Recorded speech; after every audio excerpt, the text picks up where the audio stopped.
رات کے پیٹ میں، رات کے درمیانی حصے میں۔ تہجد اصل میں جسے کہتے ہیں وہ نہیں ہے کہ جو عام طور پر لوگ فجر سے کچھ دیر پہلے جاگ گئے اذان سے اور جلدی سے 8 نفل پڑھ لیے، یہ تہجد نہیں ہے۔ یہ تو فجر کا ضمیمہ بنا لیا، ہاں نوافل ہے، عبادت ہے، اس کے بھی جو اس کے برکات ہیں وہ ظاہر ہوں گے، جو اس کا ثواب اور اجر ہے اللہ دے گا۔ لیکن اصل میں جسے تہجد کہا جاتا ہے وہ رات کو سو کر پھر اٹھنا، نیند کو توڑ کر، اور پھر سو جانا اور پھر اٹھنا فجر کے لیے۔ جوف کہتے ہیں پیٹ کو، کسی شے کے، جوف اللیل، رات کے بطن میں، رات کے درمیان میں، یعنی نصف رات گزر جائے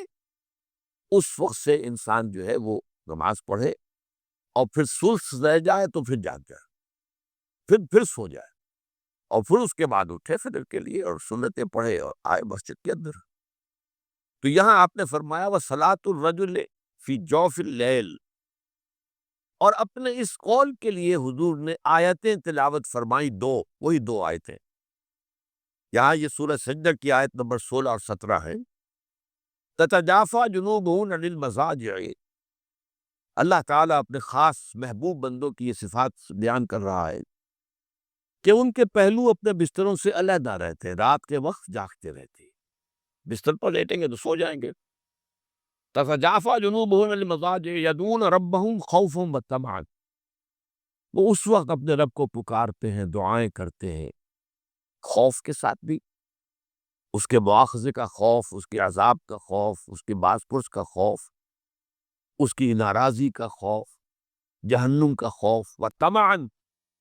اور طمع کس کی؟ اللہ راضی ہوتا ہے، اللہ کے اجر و ثواب کی بھی طمع ہو، لیکن سب سے بڑی طمع کیا ہے؟ اللہ مجھ سے راضی ہوتا ہے۔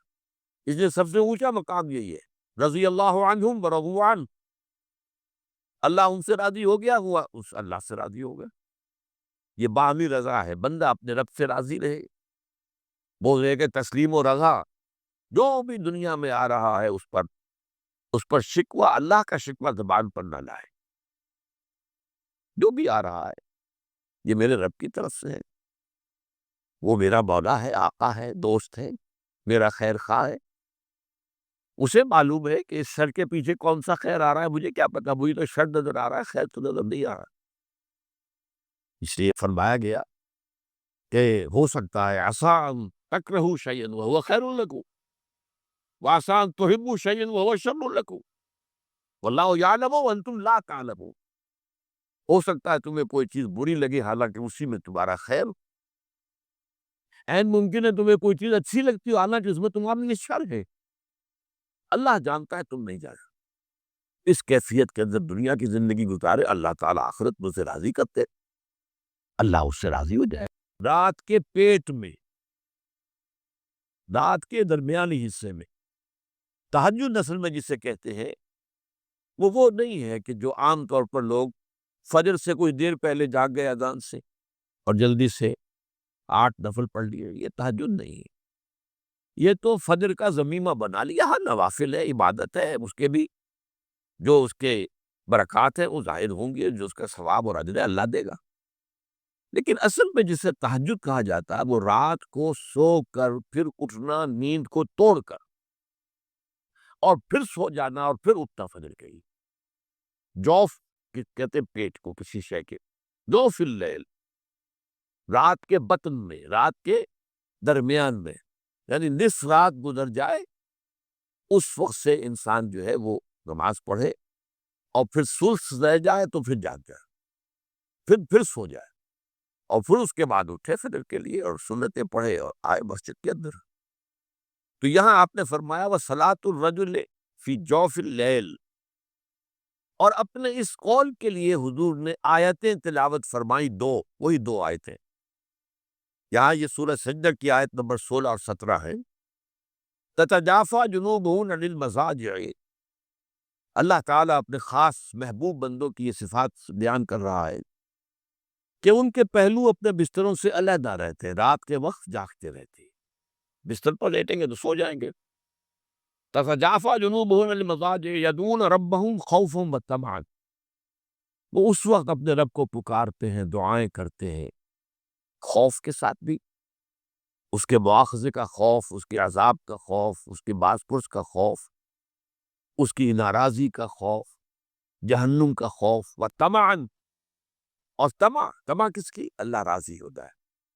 اللہ کے اجر و ثواب کی بھی طمع ہو، لیکن سب سے بڑی طمع کیا ہے؟ اللہ مجھ سے راضی ہوتا ہے،